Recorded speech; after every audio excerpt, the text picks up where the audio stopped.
Interesante. Bien, pues seguimos en charlas de ciencia y esta tarde vamos a tocar un tema muy interesante que es el espiritismo. Viene la pregunta si existen los fantasmas. Y es que desde los tiempos remotos hay relatos de fantasmas, almas en pena, diría mi abuela, ángeles, demonios, seres incorpóreos, etcétera.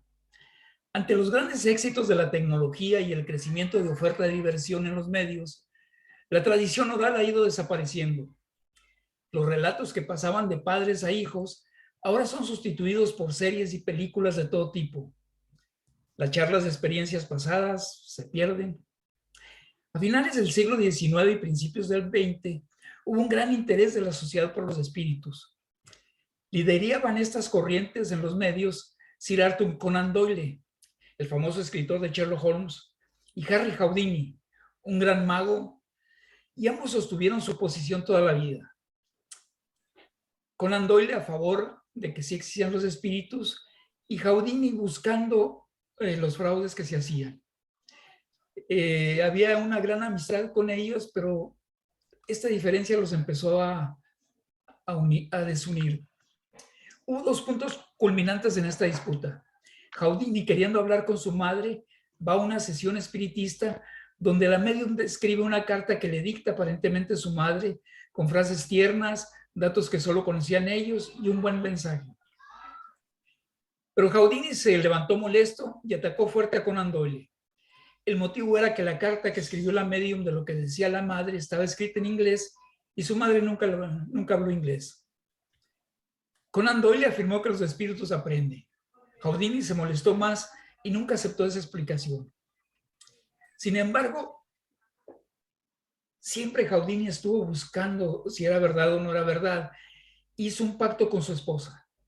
Crearon entre ellos una clave para que el que muriera primero acudiera con un medium para conectar con él, con el muerto lógicamente, y le pidiera al medium que le preguntara al muerto la clave que se había acordado para que el sobreviviente supiera que efectivamente del otro lado el muerto había acudido a la cita. En ese tiempo que se hizo esta apuesta, un vidente pronosticó la muerte de Houdini en menos de un año. Y efectivamente, poco menos de un año, Houdini murió en un accidente. Tal como lo habían planeado, Bess, la esposa de Houdini, acudió con Conan Doyle para hacer una sesión y poder hablar con Harry Houdini. La sesión se realizó donde aparentemente Harry le hablaba a su esposa. De acuerdo a lo pactado, Bess le solicitó a la medium que le pidiera a Harry la clave. Y entre el asombro de todos, la clave era correcta. Pero aunque Bess quedó convencida, los seguidores de Houdini no. Alegaban que un tal tipo Arthur Ford había descubierto la clave y se la había dicho al vidente. El tema se polarizó entre ambos bandos y poco a poco desapareció de los medios y se fue, por decirlo de algún modo, a la clandestinidad, a las charlas informales, a las anécdotas. ¿Y qué hay sobre estos temas? Yo pienso que hay dos posibilidades: que existan en verdad o sea producto de la imaginación. Y ninguna de las dos opciones ha sido mostrada. Así que se vuelve un poco artículo de fe. ¿Se cree o no se cree?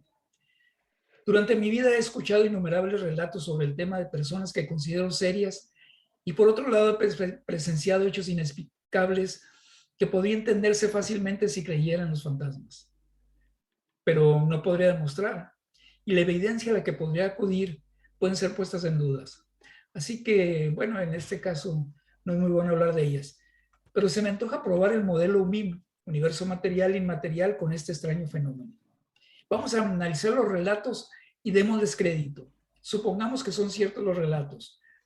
La primera característica común es que son cuerpos translúcidos, que se mueven y hablan o transmiten pensamientos. Se aparecen en las noches, en el silencio y en la oscuridad. En estas pruebas que hemos hecho con el modelo UMIM, hemos analizado los objetos inmateriales y este no puede ser un objeto inmaterial porque tiene movimiento. Algo de energía y masa se mueve. Y estos elementos son componentes del mundo material. Ahora la pregunta sería, ¿hay objetos en el universo material con estas relaciones de masa y energía tan bajas? Y la respuesta es que sí. Un holograma, por ejemplo, es una figura fantasmal hecha con haces de luz que se interfieren dando volumen a la luz y emitiendo el sonido por una bocina. Es increíble, por ejemplo, ver cantar en dúo en un holograma a Edith Piaf, ya fallecida, y a Charles Aznavour. Claro que detrás de este show hay una grabación y una creación de este holograma.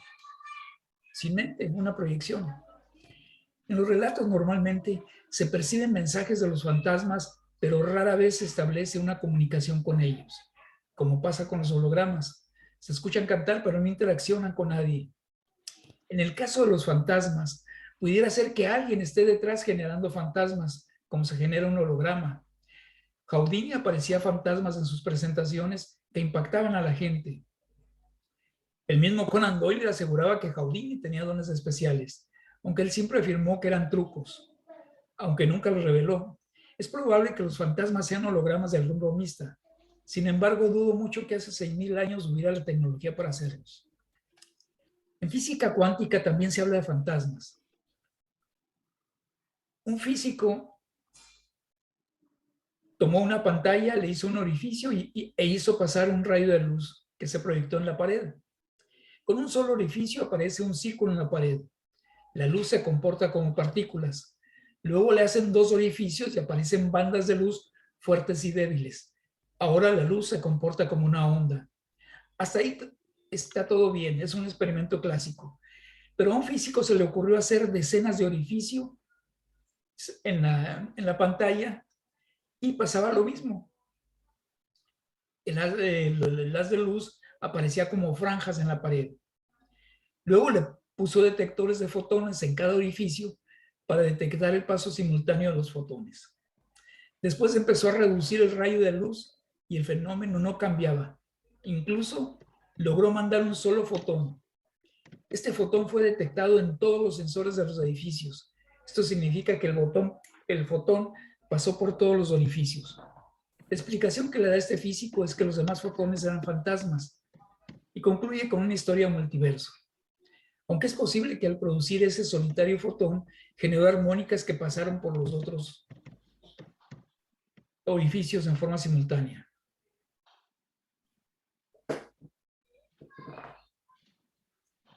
Una forma de hacer fantasmas, y así les llaman, es manipulando partículas entrelazadas. Se modifican unas y las otras cambian sin que medie ninguna comunicación entre ellas. Sin embargo, solo se ha logrado hacer con unas cuantas moléculas. En un futuro cercano se piensa que se podrá hacer un objeto de partículas entrelazadas que se mueve en la Tierra y sus pares se moverán en Marte o en cualquier punto remoto y lo van a hacer en forma simultánea. Esto no va a haber ningún tipo de retraso. Hablando de aparecidos, hay un fenómeno que trae de cabeza a los físicos, que le llaman vacío cuántico. Este espacio hay ondas electromagnéticas y partículas que aparecen y desaparecen sin explicación. Regresando a los fantasmas que se nos aparecen, de existir tenía que ser de una materia muy poca densa y muy poca energía, o que su proyección en este universo sea muy débil. Lo que nos lleva a otra pregunta. ¿Habrá otro tipo de materia distinta a la que conocemos? ¿O dentro de nuestro propio universo habrá materia con esa densidad? La materia que conocemos, átomos, fotones, etcétera, solo es el 5% de la materia del universo. Lo demás es materia y energía oscura de la cual poco conocemos, salvo sus efectos gravitacionales. Ahora la otra pregunta, ¿habrá materia con muy baja densidad? Bueno, si volteamos a ver a Sirio, esa estrella que resultaron ser 2 estrellas, tiene tal densidad que 1 litro de Sirio pesaría en la Tierra 4,000 toneladas. Para Sirio, la Tierra sería incorpórea, un fantasma alrededor del Sol.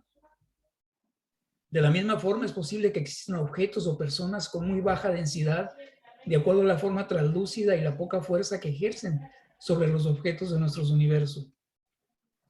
Atendiendo a las narraciones de fantasmas, estos no se comunican a través de sonidos, sino directamente al cerebro de las personas. Los relatos de las personas que han vivido estas experiencias nos cuentan que oyen dentro de su cerebro, y de ser así, brincan todas las etapas sensoriales y perceptivas de nuestro cuerpo, incluso las del lenguaje. Esto explicaría el que la carta que escribió la medium diciendo que era del mensaje de la madre Houdini fuera en inglés Y no porque la mamá de Jaudín lo haya enviado en inglés, sino que en esa comunicación cerebro a cerebro que se da entre el muerto y la medium, no usa el lenguaje que hemos desarrollado nosotros, sino excitaciones cerebrales directas. Esto es, transmiten pensamientos. La medium al expresar a la gente que le rodeaba, lo tiene que hacer en el lenguaje que le entendieran, no en la forma que lo recibió. Regresando a nuestro modelo MIM, al tener movimiento, los fantasmas revelan estar en un espacio-tiempo. Esto es, una parte de ellos es materia y energía necesario en todo movimiento. Aunque la baja densidad les haría que pesaran unos cuantos gramos. Y ahí empatamos con algo muy interesante. Algunos investigadores han puesto báscula en las personas que están a punto de morir y advierten que justo en el momento de la muerte pierden unos gramos de peso las personas. La muerte es la transición de este espacio-tiempo a otro espacio-tiempo. Esos gramos son suficientes para generar un fantasma. Ahora la pregunta sería, ¿dónde está ese espacio-tiempo? ¿Coincide con el nuestro? ¿Es otra dimensión? Hoy contamos con equipos sumamente sensibles y podríamos detectar cantidades muy pequeñas de energía. Así sería muy difícil que no lo hubiéramos detectado ya. Aunque también está la latiz de Greenberg, que habla de un campo de energía alrededor de la Tierra donde se anidan los pensamientos y los fantasmas. Pero por otro lado, estas apariciones suceden en nuestro espacio-tiempo. Así que puede haber uno o varios traslapes entre los ambos universos, traslapes que en la magia le llaman portales. ¿Y cómo deberían ser esos portales? Bueno, pues lugares de poca energía radiante. Esto es, lugares aislados del ruido y con poca luz para percibir esas energías tan bajas. Sobre esto también hay algo muy interesantes. Las catedrales góticas son lugares oscuros, silenciosos y llenos de símbolos secretos, diseñados por personajes de gran misticismo, y para algunos son portales. El lugar por sí mismo no es suficiente para una comunicación. Es necesario el transmisor, el receptor y un medio de comunicación. Algunos antropólogos afirman que antes de inventar el lenguaje, nos comunicábamos telepáticamente, esto es, de cerebro a cerebro, directamente. Pero al usar el lenguaje oral y escrito, fuimos dejando a un lado todo tipo de comunicación, y nuestros circuitos neuronales que hacían las funciones siguen en el DNA, pero no se activan o se apagan en la poda energética que ocurre a los 2 años. Aunque en algunas personas no se desactivan estos circuitos, se manifiestan como dones o capacidades extrasensoriales. El escuchar o hablar con los muertos puede resultar una experiencia aterradora, por lo que algunos rechazan esta posibilidad y los circuitos se van apagando, cierran esas puertas. Otros lo desarrollan y se transforman en videntes. En el terreno de las posibilidades, cabe un universo fantasma que pudiera proyectar hologramas a nuestro universo, incluso que pudieran encarnar en nuestros universos y después regresar al suyo. Desde esta perspectiva no es descabellado la idea de que exista ese espacio-tiempo y coincide con lo que han hablado la mayor parte de las religiones en todos los tiempos. Claro, con diferentes nombres como cielo, eternidad, purgatorio, nirvana, samsara, reinos, etc. Las menciones de varios universos, o como hoy se le dice multiverso, no es nueva. Aparecen en documentos hindúes desde hace 3000 años y la física moderna ha desarrollado toda una serie de hipótesis sobre estos universos, de los cuales estaremos platicando la siguiente semana. Pero la pregunta para los compañeros es, ¿qué piensan ustedes? ¿Existen o no existen los fantasmas? Manuel, por orden de aparición. Adelante, interesante lo que comentas, Marcos. Y creo que una pregunta central es, primero, ¿qué entendemos por un fantasma? Y desde ahí hay una serie grande de posibilidades a las que podríamos ponerle. Me gustaría partir de una serie de pasos para poder responder a la pregunta ¿qué haces? ¿Existen o no existen los fantasmas? Y parte de lo que llamamos ciencia, me queda claro que desde el punto de vista de ciencia procuramos que el conocimiento que aportamos tenga un fundamento y tenga una una impecabilidad, que lo que aportamos pase por un método que nos permite pues, separar aquello que sí podemos afirmar de aquello que es simplemente posibilidad. Me parece que en ese inter los científicos caemos en ocasiones en descartar aquello que no podemos comprobar y no dejarlo etiquetado como una posibilidad. Hay mucho más que no conocemos que aquello que conocemos y hay mucho más que no hemos logrado explicar que lo que podemos explicar. Entonces, cerrarnos a decir si no podemos comprobar que existen los fantasmas, entonces no existen, es una visión bastante limitada, me parece. Ahora, partiendo de allí y dejándolo como posibilidad de algo que no podemos todavía demostrar o no podemos todavía entender, no como un hecho científico, sino como una posibilidad, pues es una pregunta interesante. Bueno, ¿existen los fantasmas? ¿Qué entendemos por fantasma? Podríamos, por ejemplo, especular. Quizá podríamos decir que es un ser multidimensional o en una dimensión mayor de la que nosotros podemos percibir, que serían las 3 dimensiones espaciales, y lo que estamos viendo es solamente una sombra. Como vemos una sombra en 2 dimensiones en una pared, quizás... Como las cavernas de quizás puede, Platón. claro, quizá pueda tener algo que ver con eso.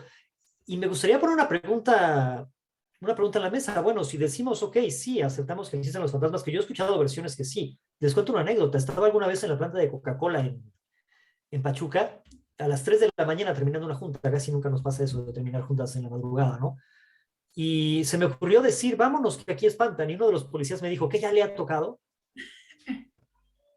Ok, ¿qué es lo que me tiene que tocar, no? Pues todas las noches convivimos con los fantasmas. Las personas que mataban en Pachuca las tiraban en el río que pasa por aquí atrás. Todos los días, ¿no se quiere quedar un día para que conviva con los fantasmas? Ok, ¿y qué le hacen los fantasmas? Pues son juguetones, nos apagan la luz, nos prenden la luz, nos hablan del baño. Y de pronto podríamos pensar desde el punto de vista neuropsicológico, si me quisiera ver científico, en el lado del científico que descarta todo aquello que no comprende, pues podríamos decir que hay una alucinación o una pseudoalucinación, o puede haber un mecanismo de estrés, el estar solo en ese lugar con todo lo que conlleva, pues de pronto me puede hacer que vea cosas, que pueda tener una alucinación, y hay un mecanismo dopaminérgico. Lo podríamos justificar de mil maneras, pero la persona que me lo está diciendo cree en eso. Y el descartarlo porque no lo podemos probar, insisto que es un poco reduccionista. Ahora, la pregunta que quiero poner en la mesa, ok, si hay fantasmas y juegan con ellos y jalan a la cadena del baño y prenden la luz, dando la posibilidad de que sí, esos fantasmas tienen conciencia. ¿Cuál es el concepto de conciencia en un fantasma entonces? Podemos hablar de que existen entes que podrían ser seres de multidimensionales y ya estamos viendo su sombra. Bueno, en su dimensión o en la dimensión en la que están ellos, quizá nos puedan ver a nosotros, nosotros sí podemos verlo de 2 dimensiones. Quizás ellos en 4 dimensiones nos puedan ver nosotros a 3. Estoy hablando solamente por plantear conjeturas. Pero si fuese así, entonces, ¿cuál es el nivel de conciencia de esos fantasmas? Si fuese así, esos fantasmas son seres de 3 dimensiones como lo somos nosotros que de alguna forma pasaron a 4. O como tú decías, son seres que quizá tengan una densidad menor. Creo que hay muchas posibilidades, pero la pregunta central sería, bueno, ¿y qué entendemos por un fantasma, no? Claro. Y creo que una pregunta clave sería, bueno, demos por hecho que sí. Vamos a poner esa conjetura, vamos a pensar que sí. Ok, ¿cuál es el nivel de conciencia de los fantasmas entonces? Porque entonces me preguntaría, ok, si tienen un nivel de conciencia mayor, ¿por qué no podemos platicar con ellos, no? ¿Y qué les parece si esa pregunta y ese punto de diálogo se lo dejo a Enrique, que veo que está como queriendo Henry, comentar el tema, adelante, Henry. como con ganas de comentar? No, yo soy hombre de pocas palabras. Yo creo que lo de los fantasmas es algo muy similar, es algo muy similar a los ovnis. Desde la antigüedad se habla y se habla y se habla de los ovnis. Estamos en el siglo 2020, en el año 2021 y hasta ahorita jamás se ha realmente comprobado. Con los fantasmas pasa lo mismo. Abuelos, tatarabuelos, desde la edad de piedra se habla o hay mensajes o se dice de los fantasmas y hasta la fecha tampoco se ha comprobado. Claro, no hemos platicado con ninguno todavía, por lo menos yo no sé de alguien que haya platicado con uno, ¿no?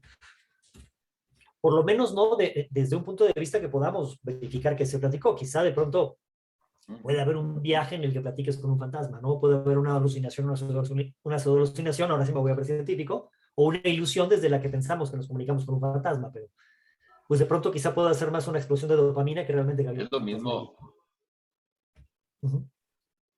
Sí, de pronto una explosión de dopamina nos Es lo puede mismo hacer que ver con los fantasmas. ovnis, o sea, hay gente que asegura y asegura que Que sí comentaba los yo hay, que es lo ¿no? mismo que con los ovnis, hay gente que jura y perjura de que ha sido abducido y Sí. pues nunca se ha podido demostrar nada. De los fantasmas hay gente que jura y perjura que habla, los mediums, etcétera, etcétera, pero hasta la fecha no hay, pues no hay nada concreto, no hay evidencias, no hay pruebas Claro, en aunque ninguno de los fíjate dos que yo, casos. yo pienso que es un tema diferente el de los ovnis, porque Ujú. mira, por definición, ovni es un objeto volador no identificado.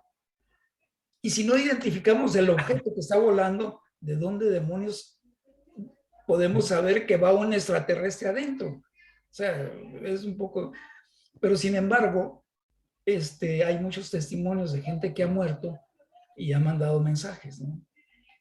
Eso es lo Pues relevante, regresamos a mi punto, hasta ahorita no hay pruebas de que eso sea cierto. sí es. Sí, Hay sí, muchas leyendas urbanas, miles. lo puedes, salvo cuando vives la experiencia, que tú dices, ¿qué fue lo que pasó aquí, no? Eso es, eso es lo difícil, ¿no? No, ¿Sabes qué? ahora hay mucho. Sí. En mi Ah, casa de perdón. México había, bueno, cuando la compramos, etcétera,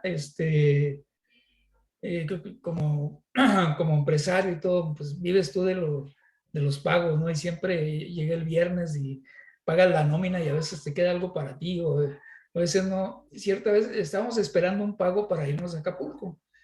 Entonces el pago no salía, si salía el cheque, no salió. Total que salió el cheque a las 4 de la tarde. Hicimos maleta rápido, nos fuimos a Acapulco. Cuando regresamos me habló un amigo y me dijo, oye, pasé el sábado a tu casa y me dijeron los viejitos que te habías ido a Acapulco. Y le dije, ¿cuáles viejitos, no? Pues los que me abrieron de tu casa, le digo, pero mi casa se quedó cerrada.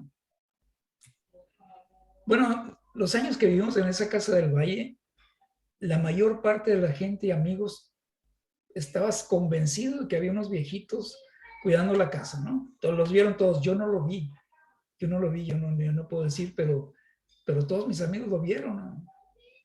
Y Claro. todos los describían exactamente igual. Y un día llegó una señora que había vivido en esa casa, su papá la construyó, y quería ver unos grabados que tenía en el patio. Hice unos grabados en cerámica, a ver si estaban todavía. Y sí, pásele, le dije, ya los estuvo viendo. Y le pregunté, bueno, ¿y quién vivía acá? No, dice, vivían mis abuelos, nada más que ellos murieron. Y le pregunté que me describiera a los abuelos y estaba describiendo a los viejitos.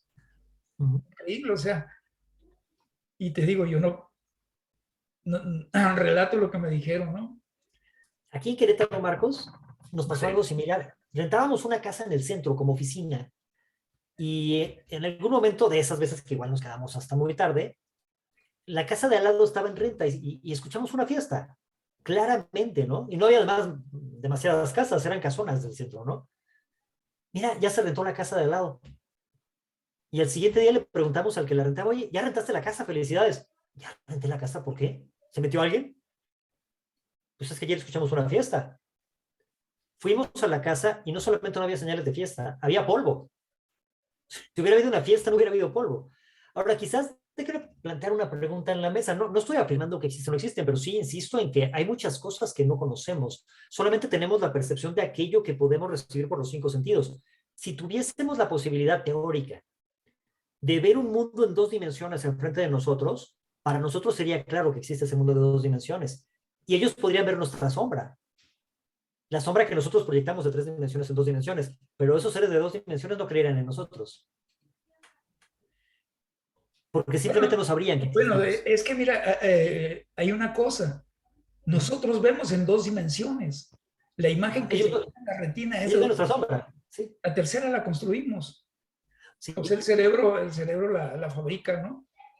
sí. Ahora, esos seres de dos dimensiones no fabricarían un universo de tres dimensiones porque no existe en su realidad. Pero ellos verían nuestra sombra de dos dimensiones en su mundo de dos dimensiones. Sí. Ahora, yo no conozco un mundo de cuatro dimensiones, pero si hubiera alguien en un mundo de cuatro dimensiones, quizá podría ver su sombra, pero no tendría ni idea que existe. Simplemente porque yo no tengo acceso a esas cuatro dimensiones.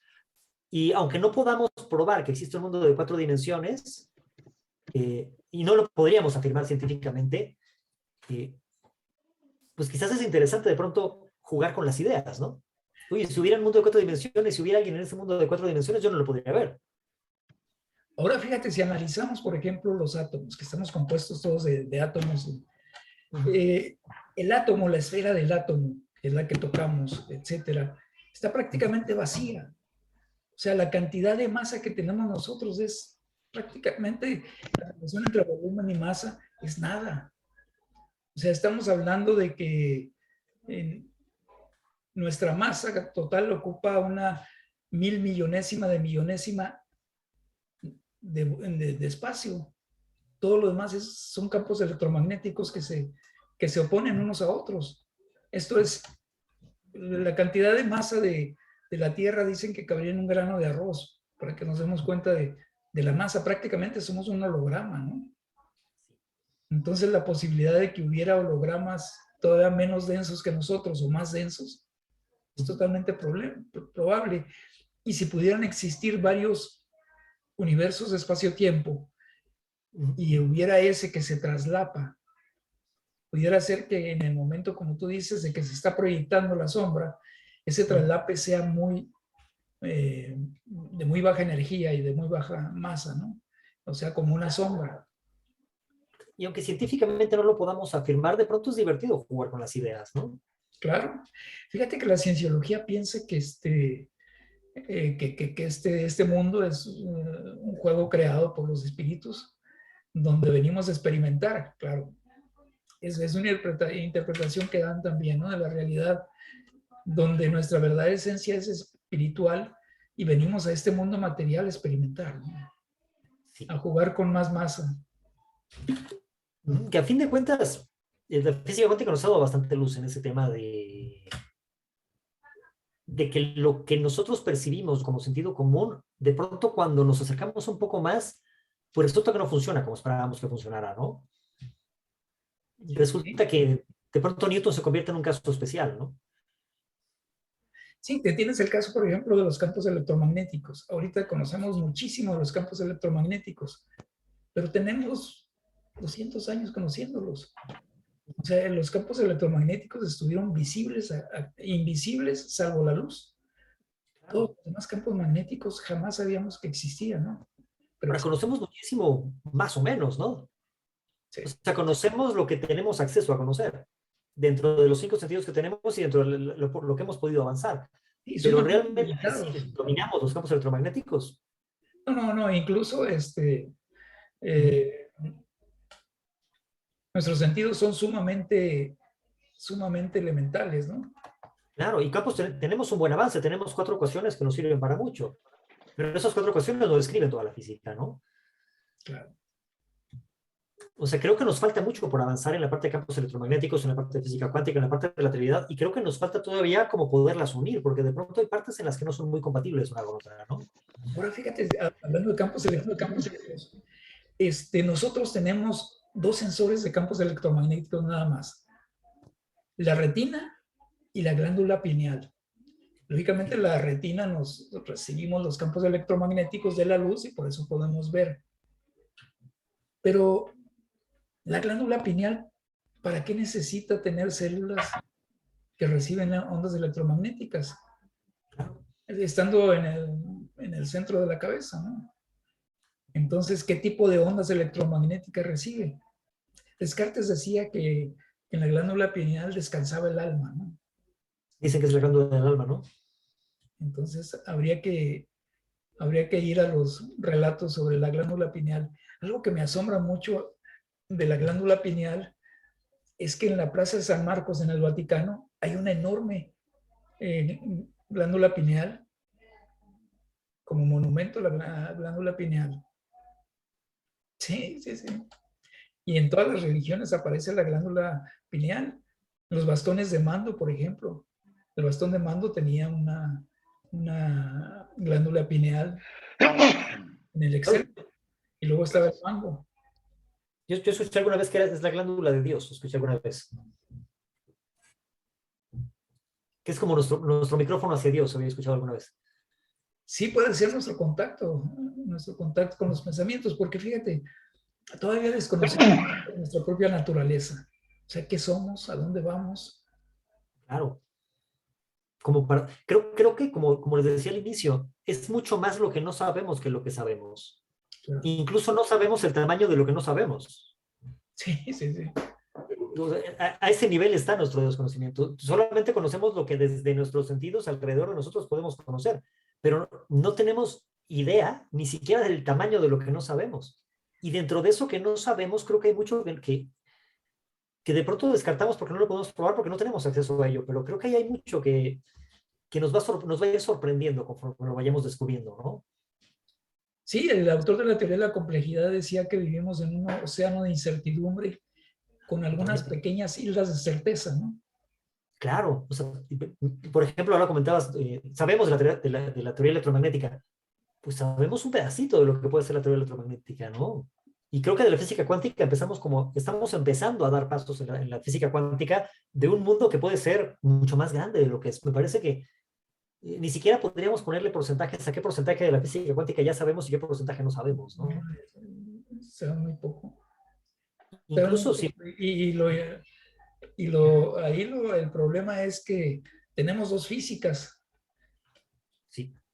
Una física para partículas que se comporta totalmente diferente y una física para el mundo macro, ¿no?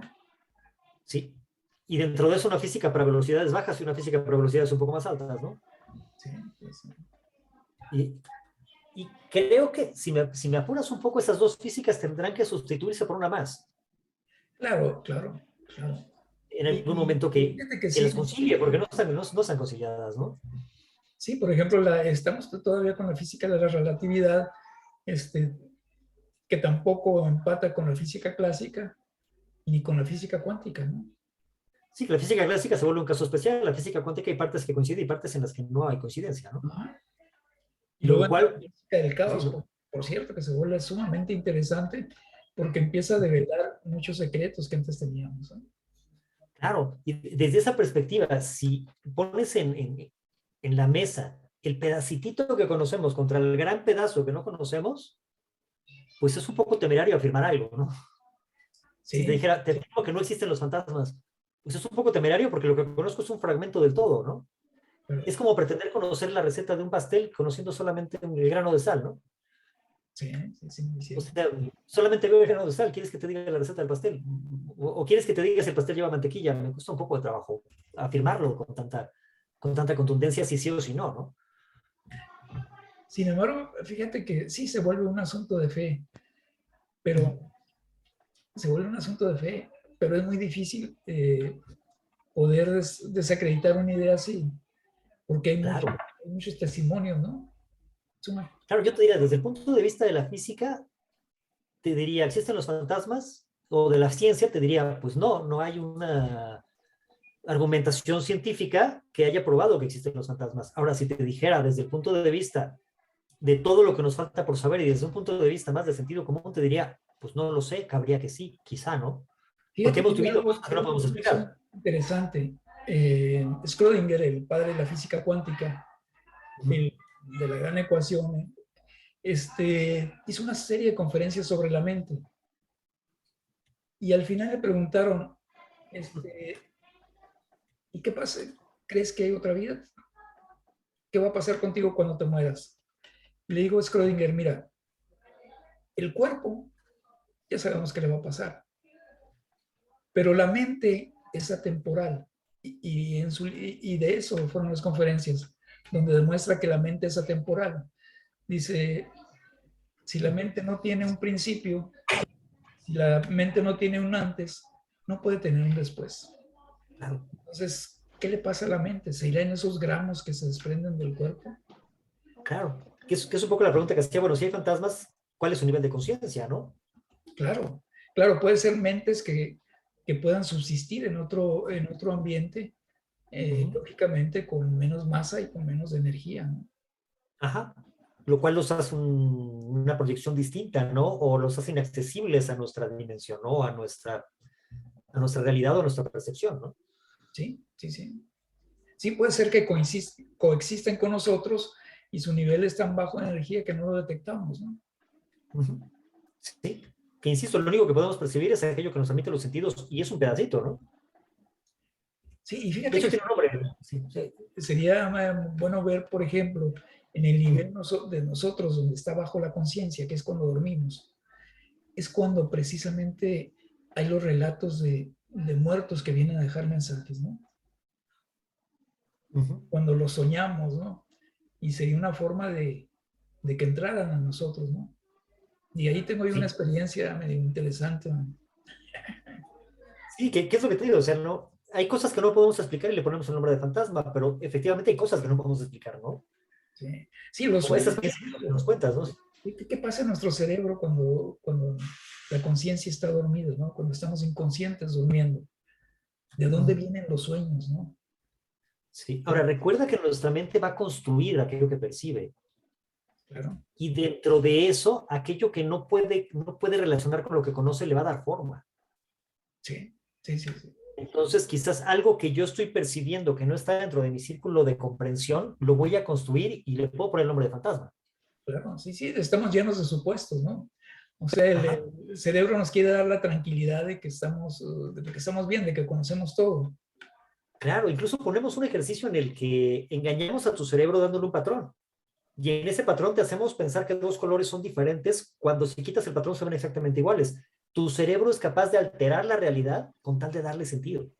Claro. Entonces, si tiene que poner una figura que parezca humana, para poder integrar algo que no está conociendo y comprendiendo, le va a poner una forma humana, porque lo que conocemos es la forma humana. Entonces, de pronto puede haber también un tema de construcción sobre alguna información que está recibiendo el cerebro y no está sabiendo cómo interpretar, ¿no? Claro. Bueno, oye, le hemos limitado estas charlas a 40 minutos y nos queda un minuto. Oh, ¿Cómo concluirías, perdón? le pasaría la palabra a Enrique, que no nos ha dejado casi hablar. No, Enrique, ¿cómo no, no concluirías? tampoco. Agarramos el Es, micrófono y te dejamos fuera, Henry. es muy poco lo que conocemos y está interesante todo lo que ustedes hablan, pero pues básicamente son conjeturas. Entiendo que estoy de acuerdo aquí con Manuel, que, sí, que necesitamos mantener la llama viva y tener en la mesa de que pueda ser verdad, pueda ser mentira, porque no lo conocemos. Sí, Y fue efectivamente. muy interesante eso de que nuestra propia mente se acomoda y construye, estoy de acuerdo completamente. Entonces, Sí, la mente es, con tal de dar sentido, es capaz de modificar lo que está percibiendo. Ok, ya, pues muchas gracias. Se nos va a aportar de un momento a otro. Muchas gracias por tu aportación, Manuel. Enrique, muchas gracias por tu Saludos. presencia. Y Me antes